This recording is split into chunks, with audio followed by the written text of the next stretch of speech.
দেখতে পাচ্ছেন এখানে 2 piece cocktail, full adult cocktail. এটা মেল আছে সাদাটা। আর এটা পাল, কিন্তু এটা লুটিনো, নর্মাল লুটিনো নয়, এটা লুটিনো পাল আছে। এটা সবুজ কালার আপনারা দেখতে পাচ্ছেন, বডি কালারটা হেভি পাল কালার আছে, একদম পুরো লুটিনো। এটা ফিমেল আছে।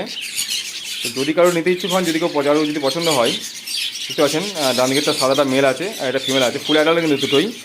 আর ফুল হেলদি আর ফ্রেশ পাখি আছে, একদম অ্যাক্টিভ পাখি আছে। এইমাত্র ঢুকলো, এটা ছিল না কিন্তু আগে। তো আগে অন্যান্য আপডেট দিয়েছি, সেটা আপনারা দেখতে পারবেন। পাখি পুরো একদম দেখতে পাচ্ছেন, বডি পুরো একদম ফ্রেশ, কোনো রকম বিস্কুট কিছু নেই। ফুল অ্যাডাল্ট পাখি আছে। যদি কেউ নিতে ইচ্ছুক হন, আপনারা অবশ্যই কন্ট্যাক্ট করুন। কন্ট্যাক্ট করে আমি দামটা বলে দেবো। দামটা আমি এই মুহূর্তে এখানে বলছি না, বুঝতে পারছেন। পুরো একদম পুরো সাইজ খুব ভালো আছে। আর এটা কিন্তু ডিপ কালার একদম, মানে লুটিনো পাল। পাল আপনারা দেখেছেন, লুটিনো পাল যারা জানেন আর কি তারা বুঝতে পারবেন। কিন্তু যদি কারো ইচ্ছা হয় আর অবশ্যই কন্ট্যাক্ট করুন। অযথা সময় নষ্ট করবেন না। যারা সিরিয়াসলি নেবেন তাই ফোন করবেন। ডেলিভারি পসিবল নয়, বাড়িতে কিন্তু এসে নিতে হবে।